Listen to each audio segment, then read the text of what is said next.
दोस्तों, क्या सच में देश की राजनीति एक ऐसे मोड़ पर पहुंच गई है जहां कांग्रेस ने ऐसा दांव चल दिया है जिसने हर किसी को चौंका दिया है? क्या वाकई मायावती का नाम अब प्रधानमंत्री की कुर्सी के लिए आगे बढ़ाया जा रहा है या फिर ये सिर्फ सियासी रणनीति का हिस्सा है? आज की इस वीडियो में हम उसी बड़े दावे और उसके पीछे छुपे पूरे राजनीतिक गणित को समझने वाले हैं, इसलिए वीडियो को आखिर तक जरूर देखना। और अगर आप चैनल पर नए हैं तो अभी सब्सक्राइब कर लीजिए, क्योंकि यहाँ आपको मिलती है राजनीति की हर बड़ी खबर आसान और दिलचस्प अंदाज में। राजनीति में कभी भी कुछ भी अचानक नहीं होता। हर बयान के पीछे एक रणनीति होती है, हर घोषणा के पीछे एक सियासी संदेश छुपा होता है।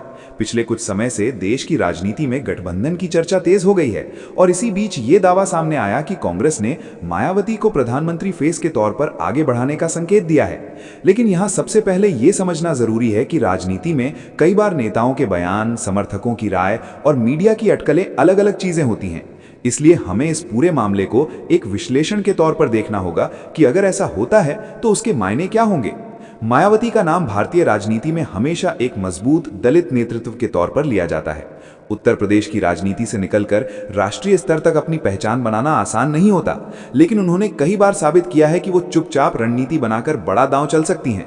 अगर कांग्रेस जैसे बड़े दल के साथ उनका नाम जोड़ा जाता है तो इसका मतलब सिर्फ एक व्यक्ति की चर्चा नहीं, बल्कि पूरे सामाजिक समीकरण की बात होती है। कांग्रेस लंबे समय से ऐसे चेहरे की तलाश में दिखती रही है जो अलग अलग वर्गों को जोड़ सके और भाजपा के खिलाफ एक मजबूत नैरेटिव बना सके। लेकिन सवाल यह भी उठता है कि क्या कांग्रेस सच में किसी दूसरे दल के नेता को प्रधानमंत्री फेस बना सकती है? भारतीय राजनीति के इतिहास को देखें तो कई बार ऐसे प्रयोग हुए हैं जहां गठबंधन ने एक कॉमन चेहरा चुना है। 90 के दशक की राजनीति में कई ऐसे उदाहरण मिलते हैं जब अलग अलग पार्टियों ने मिलकर एक साझा नेतृत्व तय किया था।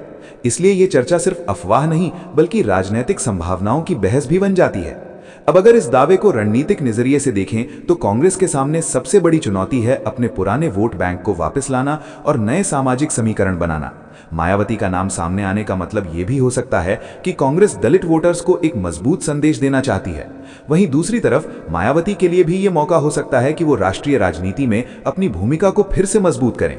लेकिन राजनीति में हर फैसला सिर्फ फायदे का नहीं होता, उसके साथ कई जोखिम भी जुड़े होते हैं।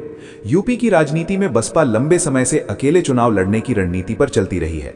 ऐसे में अगर कांग्रेस और बसपा के बीच किसी भी तरह की नजदीकी की चर्चा होती है तो सबसे ज्यादा असर उत्तर प्रदेश के चुनावी समीकरणों पर पड़ सकता है। भाजपा और समाजवादी पार्टी दोनों के लिए ये एक नई चुनौती बन सकती है, क्योंकि दलित और अल्पसंख्यक वोट का समीकरण बदल सकता है। लेकिन यह भी सच है कि अभी तक किसी आधिकारिक स्तर पर ऐसी कोई स्पष्ट घोषणा सामने नहीं आई है, इसलिए इसे एक राजनीतिक चर्चा और संभावित रणनीति के रूप में ही समझना चाहिए। राजनीति में कई बार खबरें हवा बनाकर छोड़ी जाती हैं ताकि माहौल बनाया जा सके। अगर कांग्रेस के कुछ नेताओं या समर्थकों ने मायावती के नाम की चर्चा की है तो उसका मकसद सिर्फ एक संदेश देना भी हो सकता है कि विपक्ष एक बड़े चेहरे के साथ आ सकता है। इससे भाजपा के खिलाफ एक मनोवैज्ञानिक दबाव भी बनाया जाता है और विपक्षी वोटर्स को एकजुट करने की कोशिश भी होती है। यही वजह है कि इस तरह की खबरें सोशल मीडिया पर तेजी से वायरल हो जाती हैं। अब जरा सोचिए, अगर सच में ऐसा गठबंधन बनता है और मायावती को प्रधानमंत्री फेस के तौर पर आगे किया जाता है तो देश की राजनीति में क्या बदलाव आ सकता है? सबसे पहला असर उत्तर प्रदेश पर पड़ेगा, क्योंकि यहाँ की राजनीति राष्ट्रीय सत्ता का रास्ता तय करती है। अगर दलित, मुस्लिम और कुछ अन्य वर्गों का वोट एक साथ आता है तो कई सीटों पर मुकाबला पूरी तरह बदल सकता है। कांग्रेस के लिए ये एक नई शुरुआत का मौका हो सकता है, वहीं बसपा के लिए राष्ट्रीय स्तर पर फिर से चर्चा में आने का मौका हो सकता है। लेकिन राजनीति सिर्फ समीकरणों से नहीं चलती, इसमें नेताओं की व्यक्तिगत छवि, जनता का भरोसा और जमीनी संगठन भी बहुत मायने रखते हैं। मायावती की राजनीति हमेशा अनुशासन और साइलेंट रणनीति के लिए जानी जाती है, जबकि कांग्रेस की शैली अलग रही है। ऐसे में दोनों के बीच तालमेल बनाना आसान नहीं होगा। यही कारण है कि कई राजनीतिक विश्लेषक इसे सिर्फ एक सियासी संदेश मान रहे हैं, न कि तुरंत होने वाला कोई फैसला। इस पूरे मुद्दे में एक और दिलचस्प पहलू है कि विपक्ष लंबे समय से एक मजबूत प्रधानमंत्री फेस की तलाश में दिखता रहा है। अलग अलग राज्यों के नेता अपने अपने स्तर पर मजबूत हैं, लेकिन राष्ट्रीय स्तर पर एक ऐसा नाम जो सबको साथ ला सके, उसकी चर्चा हमेशा होती रहती है। मायावती का नाम इस बहस में इसलिए भी आता है क्योंकि उन्होंने उत्तर प्रदेश में पूर्ण बहुमत की सरकार चलाई है और प्रशासनिक अनुभव भी रखा है। हालांकि ये तय करना कि कौन प्रधानमंत्री बनेगा सिर्फ एक पार्टी के बयान से नहीं, बल्कि पूरे चुनावी परिणाम और गठबंधन की सहमति से तय होता है। सोशल मीडिया पर जैसे ही इस तरह की खबरें आती हैं, लोग दो हिस्सों में बढ़ जाते हैं। कुछ लोग इसे ऐतिहासिक कदम बताते हैं तो कुछ इसे राजनीतिक स्टंट कहकर खारिज कर देते हैं। लेकिन राजनीति में धारणा भी बहुत महत्वपूर्ण होती है। अगर जनता के बीच ये संदेश जाता है कि विपक्ष एक बड़े सामाजिक चेहरे के साथ आ सकता है, तो चुनावी माहौल पर उसका असर जरूर पड़ता है। यही वजह है कि हर बयान को बहुत सोच समझ कर दिया जाता है। यहाँ एक और बात समझना जरूरी है कि भारतीय राजनीति में प्रधानमंत्री का चेहरा कई बार चुनाव के बाद तय होता है। इसलिए किसी भी नेता को पहले से प्रधानमंत्री घोषित करना सिर्फ रणनीति का हिस्सा भी हो सकता है। कांग्रेस अगर मायावती के नाम की चर्चा करती है तो उसके पीछे ये सोच भी हो सकती है कि अलग अलग वर्गों के वोट को एक मंच पर लाया जाए और भाजपा के खिलाफ एक बड़ा नैरेटिव तैयार किया जाए। अब सवाल यह है कि जनता इस पूरे मामले को कैसे देख रही है। कुछ लोगों को लगता है कि यह बदलाव की शुरुआत हो सकती है, वहीं कुछ लोग इसे सिर्फ चुनावी चर्चा मानकर नजरअंदाज कर रहे हैं। लेकिन इतना जरूर है कि मायावती का नाम आती ही देश की राजनीति में हलचल बढ़ जाती है। उनकी चुप्पी भी कई बार बड़ी खबर बन जाती है और यही उनकी राजनीतिक शैली रही है। दोस्तों, राजनीति में हर दिन नई खबरें आती हैं, लेकिन जरूरी है कि हम हर खबर को समझदारी से देखें और उसके पीछे के तथ्यों के साथ उसका विश्लेषण करें। अगर कांग्रेस और मायावती को लेकर इस तरह की चर्चा चल रही है, तो इसका मतलब यह है कि आने वाले समय में विपक्षी राजनीति में नए समीकरण बन सकते हैं। हालांकि अभी तक किसी आधिकारिक घोषणा की पुष्टि नहीं हुई है, इसलिए इसे एक राजनीतिक संभावना और संभावित रणनीति के रूप में ही समझना चाहिए। लेकिन जैसे जैसे इस चर्चा ने रफ्तार पकड़ी, वैसे वैसे राजनीतिक गलियारों में अलग अलग तरह की प्रतिक्रियाएं भी सामने आने लगी। कुछ नेताओं ने इसे सिर्फ एक अफवाह बताया, तो कुछ ने इसे भविष्य की राजनीति की झलक कहा। असल में भारतीय राजनीति में जब भी किसी नए समीकरण की बात होती है, तो सबसे पहले नेताओं की चुप्पी ही सबसे बड़ा संकेत बन जाती है। मायावती की तरफ से सीधे तौर पर कोई स्पष्ट बयान सामने ना आना भी कई लोगों को सोचने पर मजबूर कर रहा है कि क्या पर्दे के पीछे कुछ बड़ा प्लान बन रहा है या फिर यह सिर्फ राजनीतिक माहौल बनाने की कोशिश है। कांग्रेस की रणनीति को समझने के लिए पिछले कुछ चुनावों के परिणामों पर नजर डालना जरूरी है। कई राज्यों में पार्टी को उम्मीद के मुताबिक सफलता नहीं मिली, जिससे ये साफ हो गया कि अकेले दम पर राष्ट्रीय स्तर पर मुकाबला करना आसान नहीं है। ऐसे में अगर पार्टी किसी मजबूत क्षेत्रीय नेता को आगे करके व्यापक गठबंधन बनाना चाहती है, तो ये एक नई रणनीति हो सकती है। मायावती का नाम इसलिए भी चर्चा में आता है क्योंकि उनका वोट बैंक भले ही उतार चढ़ाव से गुजरा हो, लेकिन उनकी पहचान आज भी एक मजबूत सामाजिक नेतृत्व के तौर पर बनी हुई है। राजनीति में प्रतीकात्मक फैसले भी बहुत मायने रखते हैं। अगर किसी दलित महिला नेता को प्रधानमंत्री फेस के तौर पर आगे करने की बात होती है, तो उसका असर सिर्फ चुनावी गणित तक सीमित नहीं रहता, बल्कि एक बड़ा सामाजिक संदेश भी जाता है। यही वजह है कि इस मुद्दे पर चर्चा सिर्फ नेताओं तक सीमित नहीं रही, बल्कि सोशल मीडिया से लेकर टीवी डिबेट तक हर जगह बहस शुरू हो गई। कुछ लोग इसे ऐतिहासिक मौका बता रहे हैं, तो कुछ इसे विपक्ष की मजबूरी कह रहे हैं। दूसरी तरफ भाजपा और अन्य दल भी इस पूरे घटनाक्रम पर नजर बनाए हुए हैं। राजनीति में जब भी विपक्ष एकजुट होने की कोशिश करता है, तो सत्ता पक्ष अपनी रणनीति को और मजबूत करने में लग जाता है। अगर सच में ऐसा कोई समीकरण बनता है, तो चुनावी भाषणों से लेकर मुद्दों की प्राथमिकता तक सब कुछ बदल सकता है। उत्तर प्रदेश, बिहार, महाराष्ट्र और कर्नाटक जैसे बड़े राज्यों में इसका असर अलग अलग तरीके से दिखाई दे सकता है। लेकिन यहाँ एक अहम सवाल ये भी है कि क्या जमीनी स्तर पर कांग्रेस और बसपा के कार्यकर्ता एक साथ काम कर पाएंगे। इतिहास गवाह है कि कई बार शीर्ष स्तर पर बने गठबंधन जमीनी स्तर पर तालमेल की कमी के कारण कमजोर पड़ जाते हैं। कार्यकर्ताओं के बीच विश्वास और साझा रणनीति बनाना सबसे बड़ी चुनौती होती है। अगर इस तरह का कोई प्रयोग होता है, तो दोनों दलों को अपनी पुरानी राजनीतिक प्रतिस्पर्धा को पीछे छोड़कर नई सोच के साथ आगे बढ़ना होगा। इसी बीच राजनीतिक विश्लेषक ये भी कह रहे हैं कि इस तरह की चर्चाएं कई बार चुनाव से पहले माहौल बनाने के लिए भी की जाती हैं। जब जनता के बीच किसी नए चेहरे की चर्चा होती है, तो उससे राजनीतिक ऊर्जा पैदा होती है और समर्थकों में उत्साह बढ़ता है। कांग्रेस अगर मायावती जैसे नाम को लेकर सकारात्मक संकेत देती है, तो ये विपक्षी वोटर्स को एकजुट करने की कोशिश भी हो सकती है। वहीं बसपा के लिए ये राष्ट्रीय स्तर पर फिर से अपनी मौजूदगी दिखाने का मौका बन सकता है। अब बात करते हैं जनता की प्रतिक्रिया की। गांव कस्बों से लेकर शहरों तक लोग इस मुद्दे पर अलग अलग राय दे रहे हैं। कुछ लोग मानते हैं कि देश को एक नए नेतृत्व की जरूरत है जो सामाजिक संतुलन को प्राथमिकता दे सके, जबकि कुछ लोग इसे सिर्फ चुनावी चर्चा मानकर नजरअंदाज कर रहे हैं। लेकिन इतना जरूर है कि इस चर्चा ने देश की राजनीति में नई हलचल जरूर पैदा कर दी है। समर्थक उम्मीदों के साथ इंतजार कर रहे हैं और विरोधी अपनी रणनीति को मजबूत करने में जुट गए हैं।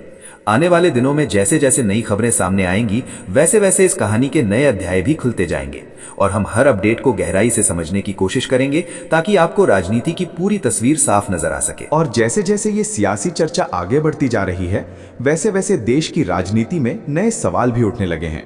कई लोग ये जानना चाहते हैं कि अगर कांग्रेस और मायावती का नाम एक साथ लिया जा रहा है, तो इसके पीछे असली रणनीति क्या हो सकती है। कुछ विश्लेषकों का मानना है कि विपक्ष को एक ऐसा चेहरा चाहिए जो सिर्फ एक राज्य तक सीमित ना हो, बल्कि पूरे देश में एक अलग पहचान रखता हो। मायावती का राजनीतिक अनुभव और उनकी प्रशासनिक पृष्ठभूमि इस बहस को और दिलचस्प बना देती है। राजनीति में संदेश देना भी उतना ही महत्वपूर्ण होता है जितना कि चुनाव जीतना। अगर किसी दलित महिला नेता को राष्ट्रीय स्तर पर प्रधानमंत्री फेस के तौर पर पेश करने की चर्चा होती है, तो इसका असर सामाजिक और मनोवैज्ञानिक दोनों स्तर पर पड़ता है। कांग्रेस के लिए ये एक ऐसा कदम हो सकता है जिससे वो उन वर्गों तक फिर से पहुंच बना सके जो पिछले कुछ वर्षों में उससे दूर होते चले गए। वहीं बसपा के लिए ये मौका हो सकता है कि वो खुद को सिर्फ उत्तर प्रदेश तक सीमित पार्टी की छवि से बाहर निकालकर राष्ट्रीय राजनीति में फिर से सक्रिय दिखाए। लेकिन इस पूरी कहानी का दूसरा पहलू भी है। कई राजनीतिक जानकार कहते हैं कि ऐसे बड़े फैसले सिर्फ बयान देने से नहीं होते, बल्कि इसके पीछे लंबी बातचीत, सीटों का बंटवारा और भविष्य की रणनीति तय करनी पड़ती है। अगर कांग्रेस और बसपा के बीच कोई समझौता होता है तो दोनों दलों को अपने अपने पुराने मतभेदों को पीछे छोड़ना होगा। यही वो चुनौती है जो किसी भी बड़े गठबंधन के सामने आती है। इतिहास में कई बार ऐसा हुआ है जब बड़े बड़े गठबंधन बने लेकिन जमीनी स्तर पर तालमेल की कमी के कारण कमजोर पड़ गए। अब जरा सोचिए कि अगर ये राजनीतिक समीकरण सच में बनता है तो उत्तर प्रदेश की राजनीति में क्या बदलाव आ सकता है। यूपी की सीटें हमेशा से दिल्ली की सत्ता का रास्ता तय करती रही हैं। अगर दलित वोट, अल्पसंख्यक वोट और कुछ अन्य वर्ग एक साथ आते हैं तो चुनावी मुकाबला पूरी तरह बदल सकता है। भाजपा और समाजवादी पार्टी दोनों के लिए ये एक नई चुनौती होगी, क्योंकि उन्हें अपनी रणनीति को नए सिरे से बनाना पड़ेगा। यही वजह है कि जैसे ही इस तरह की खबरें सामने आती हैं, हर पार्टी अपने स्तर पर गणित बैठाने लगती है। सोशल मीडिया पर भी इस मुद्दे ने एक अलग ही माहौल बना दिया है। कुछ लोग इसे देश की राजनीति में बड़ा बदलाव बता रहे हैं, तो कुछ इसे सिर्फ चुनावी माहौल बनाने की कोशिश कह रहे हैं। लेकिन राजनीति में धारणा भी एक ताकत होती है। अगर जनता के बीच ये संदेश जाता है कि विपक्ष एक मजबूत चेहरा लेकर आ सकता है, तो चुनावी माहौल पर उसका असर जरूर पड़ता है। कई युवा वोटर्स इस मुद्दे पर खुलकर अपनी राय दे रहे हैं, और यही लोकतंत्र की खूबसूरती भी है कि हर किसी को अपनी बात कहने का मौका मिलता है। मायावती की राजनीतिक शैली हमेशा से शांत और रणनीतिक रही है। वो अक्सर बड़े फैसले अचानक लेती हैं और यही उनकी ताकत भी मानी जाती है। अगर उनके नाम को लेकर इतनी चर्चा हो रही है तो इसका मतलब ये भी हो सकता है कि विपक्ष के भीतर नेतृत्व को लेकर नई सोच बन रही है। कांग्रेस के लिए भी ये फैसला आसान नहीं होगा, क्योंकि पार्टी के भीतर कई बड़े चेहरे मौजूद हैं। ऐसे में अगर किसी सहयोगी दल के नेता को प्रधानमंत्री फेस के तौर पर आगे किया जाता है तो पार्टी के अंदर भी बहस होना तय है। इस पूरे घटनाक्रम का एक और दिलचस्प पहलू यह है कि भारतीय राजनीति में प्रधानमंत्री का चेहरा कई बार चुनाव के बाद तय होता है। इसलिए अभी जो चर्चा चल रही है उसे एक संभावित रणनीति के तौर पर देखना ज्यादा सही होगा। चुनाव से पहले कई तरह की खबरें सामने आती हैं, कुछ सच होती हैं तो कुछ सिर्फ माहौल बनाने के लिए होती हैं। इसलिए जरूरी है कि हर खबर को तथ्यों के साथ समझा जाए और बिना पुष्टि के किसी निष्कर्ष पर न पहुंचा जाए। राजनीति में गठबंधन सिर्फ गणित नहीं बल्कि केमिस्ट्री भी होती है। अगर दो दल साथ आते हैं तो उनके कार्यकर्ताओं, नेताओं और समर्थकों के बीच भरोसा बनाना सबसे बड़ी चुनौती होती है। कांग्रेस और बसपा की राजनीति अलग अलग रही है, लेकिन अगर दोनों को लगता है कि साथ आकर वे बड़ा बदलाव ला सकते हैं तो ये एक नया प्रयोग हो सकता है। हालांकि ये भी सच है कि अभी तक किसी आधिकारिक स्तर पर ऐसी कोई स्पष्ट घोषणा नहीं हुई है। इसलिए इस पूरे मुद्दे को एक सियासी चर्चा और विश्लेषण के तौर पर ही देखना चाहिए। देश की जनता भी अब पहले से ज्यादा जागरूक हो चुकी है। लोग सिर्फ नारों और घोषणाओं पर भरोसा नहीं करते, बल्कि ये भी देखते हैं कि कौन सा नेता जमीनी स्तर पर कितना काम करता है। अगर मायावती का नाम प्रधानमंत्री के तौर पर सामने आता है तो जनता उनके पिछले कामों, फैसलों और प्रशासनिक अनुभव को भी जरूर याद करेगी। यही लोकतंत्र की ताकत है कि आखिरी फैसला जनता के हाथ में होता है। अब सवाल ये भी उठता है कि आने वाले समय में विपक्ष की राजनीति किस दिशा में जाएगी। क्या सच में एक साझा चेहरा सामने आएगा या फिर हर पार्टी अपने अपने तरीके से चुनाव लड़ेगी? ये सब आने वाले महीनों में साफ हो जाएगा।